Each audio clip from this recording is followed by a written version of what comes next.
Mga zero, meron naman tayong bagong customer, TMX Alpha again. Ang problema nito yung kanyang preno. Ang preno, foot brake, spring. Panibago naman tayo ulit, TMX 125 Alpha. At hindi nag-charge yung kanyang battery, wala lahat. Wala lahat. Wala lahat ng ano niya. Start natin. Yan, maandar na.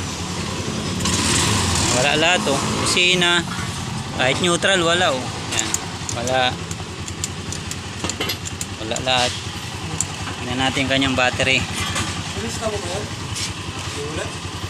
Kanyang battery. Yan. Ganyan lang yung voltahe niya.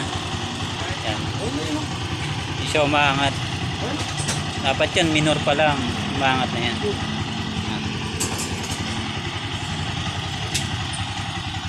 Cox, pasilinyador nga, Cox. Silinyador mo nga. Yan, papasilinyador natin. Ayan o. Sige. Okay na. Yan. Nagkakarga. Kasi nagkakarga.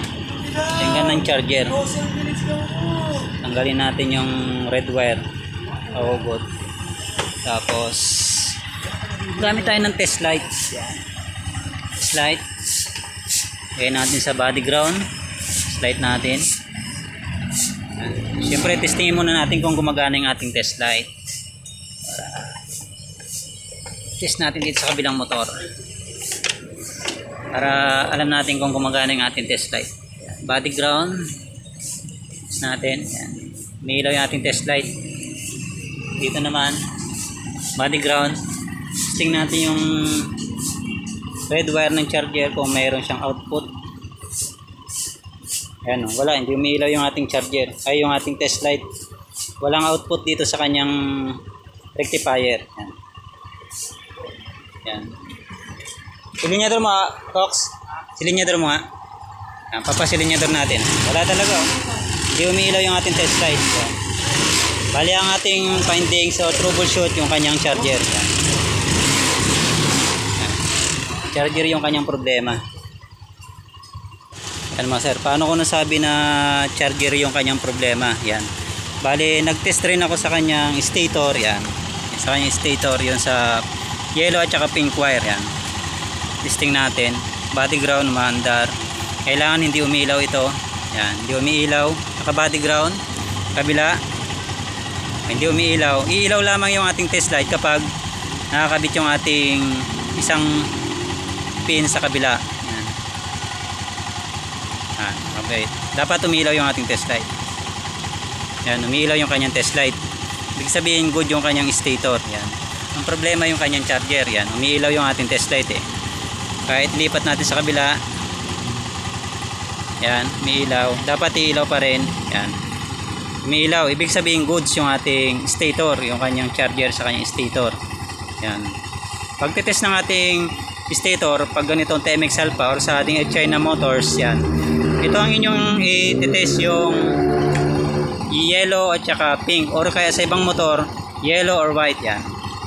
Kasi itong TMX 125 Alpha, full wave to. Yan. Una natin gawin, test natin tong yellow at saka pink. Kapag titest niya pag full wave, dapat hindi ilaw yung ating test light kapag naka body ground. Yan. Hindi siya umilaw. Kahit saan dyan sa dalawa. Iilaw lamang siya kapag nilagay ng ating clip dito sa magkabilaan, kahit saan dyan, dapat yung test light natin iilaw. Yan. Ibig sabihin, goods yung ating stator. Yan. Nangahulugan, sira talaga yung ating charger. Yan. Sira yung ating charger. Yan. Balik natin. Balik ko. Yan, binalik na natin. Yan. Para makita nyo ulit mga sir. Yan. Dapat kung goods yung ating charger, dapat iilaw yung ating red wire. Yan. Hindi umiilaw. Sabihin, sirain na yung ating charger. Yan. Kapalitan na yung kanyang charger. Yan. Yan mga sir, at napalitan na natin yung kanyang charger. Yan. CTGR brand. Yan. CTGR brand na bilhin ni sir. Yan. Testing na natin kung nakakarga na yung kanyang battery. Start muna natin. Gamit tayo ng test light, naka body ground. Hindi natin dapat umilaw na to. Sabihin nakakarga na sir mga sir. Ayos. Kanyang problema yung kanyang charger. Okay na, kakarga na. Tayo ng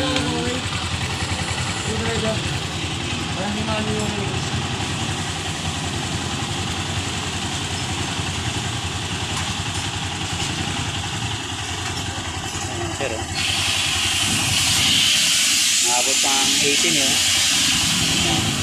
Maabot siyang 18. Check natin yung kanyang accessories, baka walang supply sir. At napag-alaman ko rin na overcharging yung kanyang supply yan. Ayan, overcharging yan. Maabot ng 18 volts. Ibig sabihin yan mga sir, may problema yung kanyang susian yan. Hindi napapasukan ng accessories wire yung kanyang charger yan. Yan mga sir, nakasusi na kasi dapat meron na yung busina yan. Walang signal light kasi yung supply nitong mga to accessories wire yan. Yan.